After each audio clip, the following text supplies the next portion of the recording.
Hello friends, box office खिड़की channel में एक बार फिर आपका स्वागत है।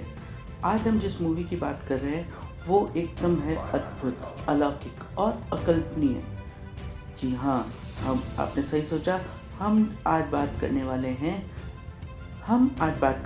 अवतार 2 की। दोस्तों, किसी भी हिट फिल्म का सीक्वल बनाना आसान नहीं होता है, और सीक्वल अगर ऐसी फिल्म का हो जिसने सिनेमा के इतिहास में सबसे ज़्यादा कमाई का रिकॉर्ड बनाया हो, तो फिर तो समझा जा सकता है कि चुनौती कितनी बड़ी है। चुनौतियों को पार करने में ही इंसान की असल काबिलियत का प्रमाण मिलता है।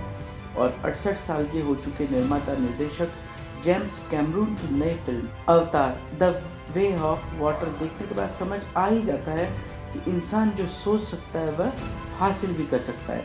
यह फिल्म न सिर्फ इंसानी कल्पनाओं की उड़ान है, बल्कि विश्व सिनेमा का एक नया अध्याय, एक नया मूड और एक ऐसा नया उदाहरण भी है जिसमें सिनेमा का भविष्य छुपा हुआ है।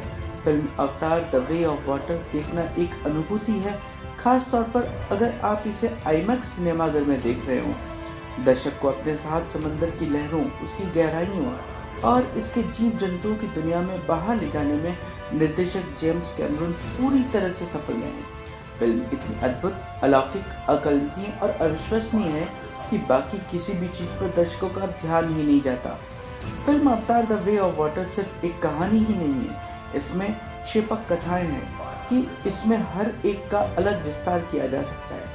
भारतीय संस्कृति में शुरू से ही पढ़ाया जाता है कि खुद से पहले परिवार, परिवार से पहले समुदाय और समुदाय से पहले देश होना चाहिए।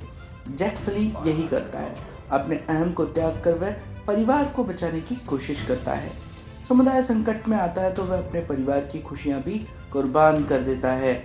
जंगलों से निकलकर वह एक ऐसे द्वीप पर आता है दोस्तों, जहां के लोगों का पूरा जीवन पानी पर ही निर्भर है। सली परिवार इस नए वातावरण के लिए खुद को अनुकूलित करने का पूरा प्रयास करता है। डार्विन के विकास के नियम के मुताबिक यह अनुकूलन ही उन्हें उत्तरजीविता के नियम तक ले आता है। अब तक खनिज पदार्थ खोजते रहे धरती के वैज्ञानिक यहाँ व्हेल मछली के मस्तिष्क से वह द्रव निकालते दिखते हैं जिसे उम्र को भी मात दी जा सकती है। लेकिन ये बात पानी को अपना जीवन बना चुके समुदाय को समझ में नहीं आती। उन्हें लगता है कि इस समुदाय की व्हेल हिंसक हो चुकी है। दोस्तों, 3 घंटे से भी ज्यादा लंबी फिल्म अवतार द वे ऑफ वाटर की कहानी लिखने में जेम्स कैमरून ने अपने सहयोगियों रिक जफा, अमांडा सिल्वर, जोश फ्रेडमैन और शेन सेल्रोने के साथ जो मेहनत की है, उसने इस अवतार सीरीज का एक नया अवतार ही दर्शकों के सामने पेश कर दिया है। जी हाँ, पिछले फिल्म में जो कुछ बनावटी सा दिखता रहा था, अब वह एकदम प्राकृतिक सा लगने लगा है। पेंडोरा की दुनिया को समझने, बूझने और उसके सामंजस्य स्थापित करने में दर्शकों को अब जरा भी वक्त नहीं लगता। हालांकि कहानी को मुद्दे पर आने में थोड़ी देर लगती है, और सली परिवार पर आए संकट के बाद पूरे परिवार एक दूसरे समुदाय के बीच शरण लेने तक की कहानी तो दर्शकों के धैर्य का भी इम्तिहान लेने लगती है। लेकिन एक बार कहानी सम पर आती है तो फिर इसकी पटकथा आपको सीट से बिल्कुल भी हिलने नहीं देती। फिल्म का एक भी दृश्य चूकने लायक नहीं है। अगर आपको लंबी अवधि की फिल्में देखने की आदत नहीं है तो ये फिल्म दिखाती है कि दर्शकों को आकर्षण अवधि बढ़ाने के लिए सिनेमा में अब क्या करना जरूरी है। जेम्स कैमरून एक जादूगर है और उसने अगली कड़ी के साथ कुछ जादुई बनाने के लिए निश्चित रूप से अपनी छड़ी उठा ली है। इतने सालों के बाद भी जब से हमने पहली फिल्म देखी है, सेटअप, कहानी और कनेक्टिविटी ऐसी है कि पात्रों के साथ फिर से जुड़ना आसान लगता है। विश्व सिनेमा में सबसे अधिक सिनेमाई दिमाग होने के बावजूद जेम्स कैमरून भावनाओं को समझते हैं और उसका उपयोग कैसे करें। अगर आदमी ने हमें एलियंस की एक काल्पनिक दौड़ के लिए जड़ बना लिया है और उसके दर्द का प्रतिकार करता है, तो वह सफल होने में कामयाब रहा है। बहुत सारे नए पात्र हैं इस मूवी में, और बहुत सी ऐसी भी चीज़ें हो रही है जिसके लिए बहुत सारे प्रश्न भी दिमाग में उठते हैं, जबकि यह इस मूवी की कमी हो सकती है जो इस फिल्म अवतार में मौजूद है, जिसे हमने देखा है। यह भी कुछ ऐसा है जिसे लोग जल्द ही भूल जाते हैं। फिल्म का क्लाइमैक्स एक भावनात्मक रोलर कोस्टर है। आप जानते हैं कि आप बहुत सी भावनाओं को महसूस करते हैं। रोमांच क्या है, क्या हो सकता है। कहानी के दूसरे भाग को अगर हम देखें तो इसमें पानी के नीचे की दुनिया को बहुत ही रोमांचक तरीके से फिल्माया गया है। संगीत एकदम सही है।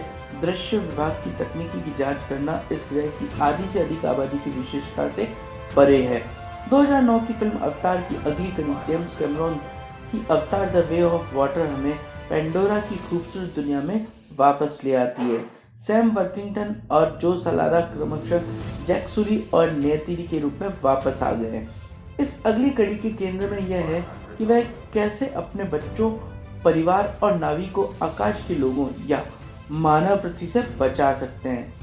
अगर हम अवतार 2 की कहानी की बात करें तो इसकी कहानी पारिवारिक सांस्कृतिक तरीके से सेट की गई है। कुछ ऐसा है जो हमने पिछली फिल्म में पहले ही देख लिया है, अच्छी तरह से एकदम फिट हो जाता है। इसमें एक्शन, सुंदर दृश्य और निश्चित रूप से एक भावनात्मक रूप से संपूर्ण कहानी कही गई है जो अक्सर बॉलीवुड की तरह मार्ग लेती है, लेकिन यह कभी निराश नहीं करती है।